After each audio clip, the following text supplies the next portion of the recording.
बरोबर आहे doctor Milind Dalvi, CEO अर्थात मुख्य कार्यकारी अधिकारी AIBI म्हणजे association of investment bankers of India. Milind sir, स्वागत आहे आपलं बंदा रुपयामध्ये. पहिल्यांदाच आपण सहभागी होत आहे आणि हा विषय आम्ही पहिल्यांदा घेतो आहे कारण प्रेक्षकांच्या बऱ्याच कुतूहल असतं प्रेक्षकांना इन्व्हेस्टमेंट बँकिंग म्हणजे काय, इन्व्हेस्टमेंट बँकर म्हणजे काय. आणि आपली PhD म्युच्युअल फंड्समध्ये आहे, त्यामुळे त्या विषयाला पण थोडासा हात घालूया याच्यात. वेळ कमी अर्थात, तरी पण जेवढे विषय घेता येतील तेवढे आपण सर घेऊ.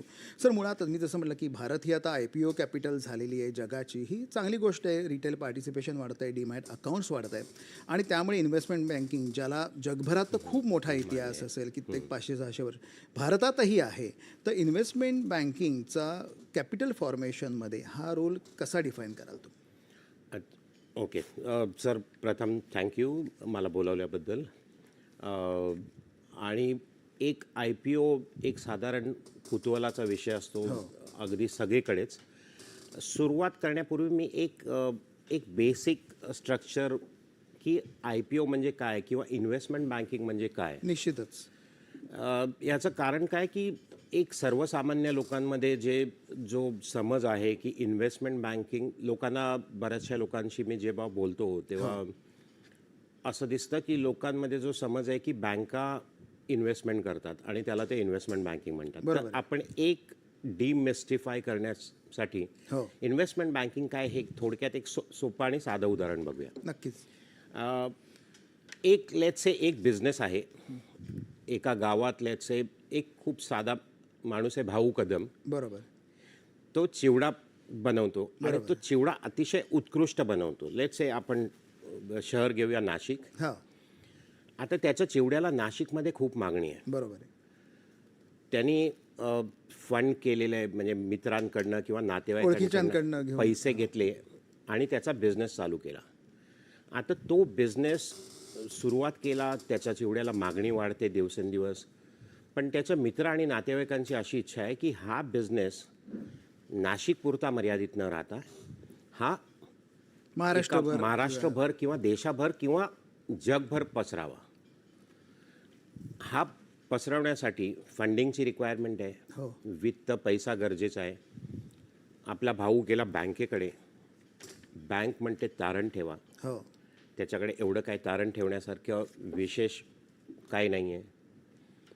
पण त्याचा बिझनेस जो आहे तो आता काही वर्ष प्रॉफिटेबल चांगला चाललेला आहे.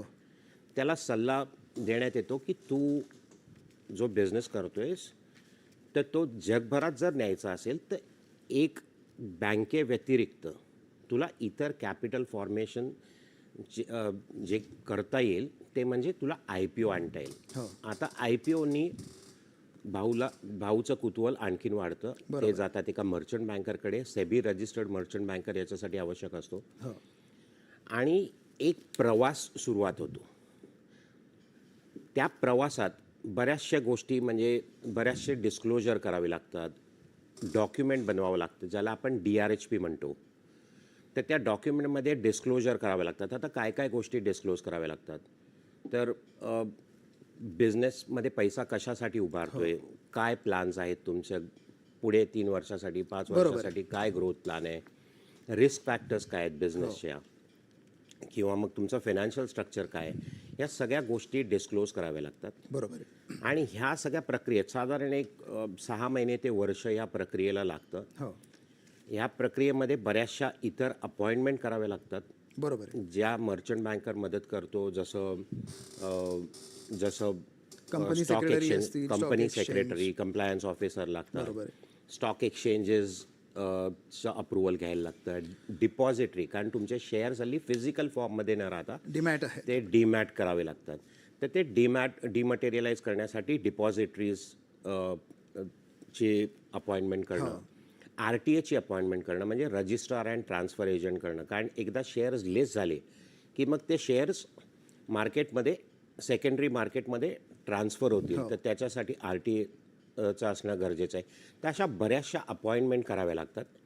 आणि ह्या सगळ्या अपॉइंटमेंट केल्यानंतर फायनल जर SME असेल तर SMEचं डॉक्युमेंट जातं स्टॉक एक्सचेंजेसकडे. मेन बोर्ड असेल तर मेन बोर्डचं डॉक्युमेंट जे आहे ते सेबीकडे फाईल करावं लागतं. तर हे जेव्हा डॉक्युमेंट फाईल करतात तर त्याच्यावर सेबी किंवा स्टॉक एक्सचेंज आपली ऑब्झर्वेशन्स देतात हो आणि मग कालांतराने त्या कंपनीचा IPO येतो. हो IPO येतो म्हणजे ती कंपनी लिस्ट होते. बरोबर आहे. आता भाऊचं स्वप्न जे नाशिकपुरतं मर्यादित होतं ते आज भाऊचा जो बिझनेस आहे तो व्यापक होतो तो व्यापक झाला, तो लिस्ट झाला, जगाला माहिती पडलंय की काय कंपनी आहे, काय प्रॉडक्ट आहेत त्याची, आणि त्याची व्याप्ती वाढलेली आहे. म्हणजे कदाचित महाराष्ट्रभर, कदाचित भारतभर, कदाचित जगभर, आणि इन्व्हेस्टर्स अशा प्रकारे नवीन नवीन इन्व्हेस्टर्स आलेत. कॅपिटल फॉर्मेशन बिझनेससाठी भाऊच्या बिझनेससाठी झालेलं आहे आणि त्याचा बिझनेस प्रोबॅबली आज ग्लोबल झालेला आहे. तर हे एक छोटं उदाहरण की इन्व्हेस्टमेंट बँक काय असते, त्याचा रोल काय असतो, त्याचा रोल काय असतो. आता एक थोडंसं आपण मागे जाऊया, इतिहास, एक थोडासा हिस्ट्री इन्व्हेस्टमेंट बँकची काय आहे. तर एक साधारण 16व्या आणि 17व्या शतकात जर बघाल तर ट्रेड इंटरनॅशनल व्हायला लागला होता.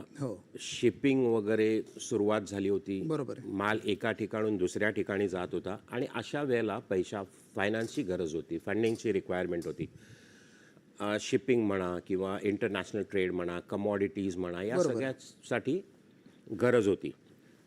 हे फायनान्स करण्यासाठी पैशाची गरज होती, पैसे उभारणे गरजेचं होतं. आणि अगदी छोट्या प्रमाणात ॲम्स्टरडॅम किंवा लंडन, व्हेनिस अशा ठिकाणी, पॅरिस अशा ठिकाणी याची हळूहळू सुरुवात झाली. बरोबर आहे. कालांतराने ॲम्स्टरडॅम स्टॉक एक्सचेंजची स्थापना झाली आणि त्याच्यानंतर लंडन स्टॉक एक्सचेंजची स्थापना झाली. बरोबर आहे. स्टॉक एक्सचेंजची स्थापना झाल्यानंतर थोडंसं एक फॉर्मल स्ट्रक्चर यायला सुरुवात झाली. आणि हे झाल्यानंतर मग इंडस्ट्रियल रिव्हॉल्युशन झालं. बँकेला सगळं फंड करणं शक्य नव्हतं. ॲड ऑन फंडिंगची रिक्वायरमेंट जी होती ती कुठेतरी गरज भागवणं म्हणजे महत्त्वाचं होतं. इंडस्ट्रियल रिव्हॉल्युशन त्याच्यानंतर 1929 बघितलं तर ग्रेट डिप्रेशन ज्याला आपण म्हणतो, म्हणजे 2008